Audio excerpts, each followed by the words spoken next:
Yo, what's up, guys? Hey, I know we've been on this topic before, but I wanted to kind of expand on it a little bit more. During recovery, we have to change a lot of different things. Two of the main things that we need to go ahead and change is who we surround ourselves with and the places that we go. But I wanted to talk about the places that we are in. Just give you guys a little bit of background. There was an incident probably when I was about 20 years old. I wasn't doing the right things. Ended up becoming detained for a reason by APD, and I had my truck impounded. They took it as evidence. Took a while for me to get my truck back, but when I got my truck back, there was stickers, and I hope you've never seen them. But if you have, they're the little evidence stickers that make sure that there's seals on the doors, on the windows, and the individuals that are doing the inspections for evidence, they have to initial it, they have to timestamp it for record keeping purposes. So I get my truck back and took off the seals for the doors, but I was still an active user, so I had to go ahead and just doing whatever I was gonna do. I left a few of the stickers on a few of my windows, and it probably was a couple weeks after getting my truck back that I was at my parents' house, and my dad comes out, and we and him are just talking about different things. I don't remember the subject by chance, but he looks at my truck and he's like, "Son, you need to take that sticker off." And I just looked at him. I'm like, "What sticker?" He's like, "Your evidence sticker, the one that's gonna remind you that your truck was on the impound." He had been giving me advice and encouraging me to leave the lifestyle that I was leading, and he had suggested take that off. He's like, "It's a constant reminder of what you just had to deal with," because I did have to get a lawyer and a lot of other good stuff that comes with interactions with law enforcement. Got me to thinking though, because in addition to making that small change on my truck so I didn't have the reminder, I started making changes inside of my home at that time, my apartment.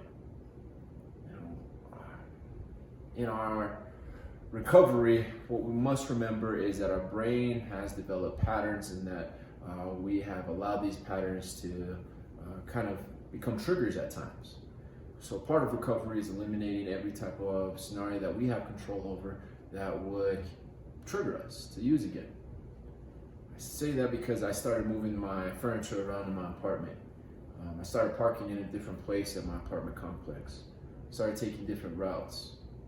But specifically, guys, what I want to ask you is the environment that you go into, your home, is that somewhere that you get triggered by? And if it is, what type of changes can you go ahead and make?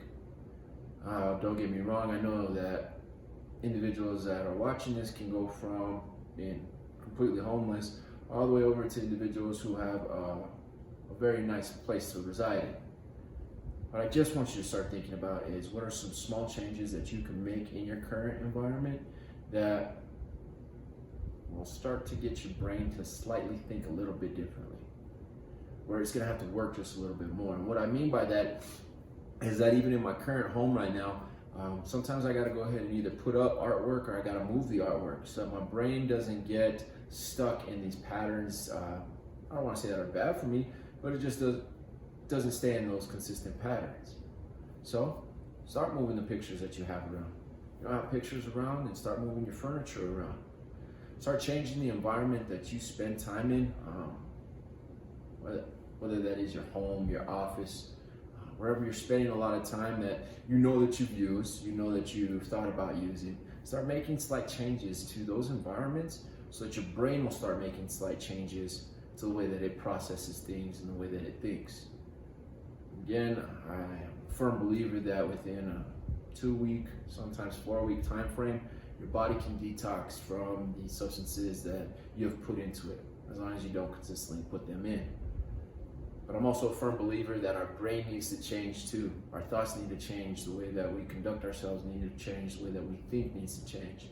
And part of changing the way that you think is by engaging your senses. Our visual senses is a very big one. Line of sight. If you're walking into the home and you see a stain that you can remember where that came from, remove the stain. If you have a photo of you and a couple friends that, maybe at the time when you guys took the photo, you guys were doing good, But now it's a bad trigger, a bad memory for you. Take that photo down, replace it with another photo that will give you some encouragement. These little slight changes, guys, is what will allow you to develop a slightly different thought pattern, which hopefully will give you a slight edge on your recovery. Again, I'm not here to do recovery for you. I'm not here to tell you exactly how to do it. That's not my job, not my goal whatsoever. But I do want to provide guidance and some tools and tricks that have helped me along the way, so that maybe they help you out, so that you don't have to take the time that I had to take to learn these. Stumble in the places that I had to stumble. I'm tired of seeing people fail with their recovery. I'm tired of seeing people relapse because of certain small things that can be controlled. You know, I understand relapse is part of the recovery process. I totally get that. But again, guys, if we could just go ahead and start changing 1, 2, 3 things in our lives that propel our recovery a lot further, that's the benefit that I'm looking for. That's the guidance that I want to give you guys, because you're the end of the day, you're the hero of your story. You're the one that makes the outcome. Is it something that somebody's going to want to watch? Is it a story that, you know, is going to have that happy ending? Or is it going to be the story that we see all too often and I'm tired of seeing? You know, the rest in peace posts, the overdose rate going higher. Sick of that, guys. So I'm hoping that by these tools and tips and tricks that I'm sharing, it gives you a little bit of guidance into your recovery. At the end of the day, guys, I'm not claiming to be perfect. I'm not claiming to have all the answers. But I do know that I have no halo.